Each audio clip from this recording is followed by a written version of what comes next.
One day somebody comes to the fourth Imam. Say, Mawla, there's a wedding in my family. Can you come to our wedding? He looks up, he says, listen, after Karbala, we don't go to weddings anymore. He says, please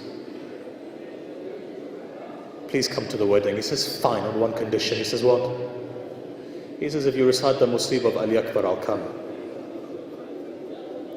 See, my father also had a dream. He wanted his son to be married. Look, this father sitting here, you can tell straight away.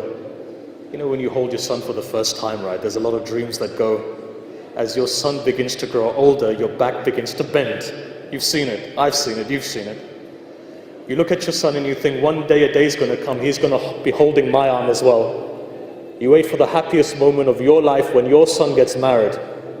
Imagine if your son's life is cut, you never see that day, right? So what does Imam Zain al-Abidin say? He says, if you recite the Masa'ib of Ali Akbar, I'll come. He says, fine, we'll recite.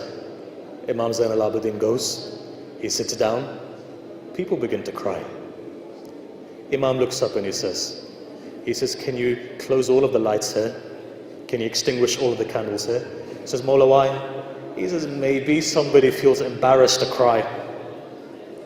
He goes, the haqq is such that you don't feel embarrassed. Just close all the lights. Just closed all the lights. Everyone began to cry.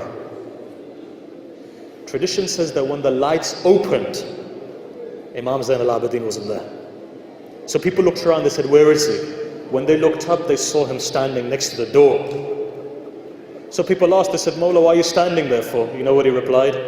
He said, when I came, I was your guest. Now that you're crying over my father, all of you are my guests.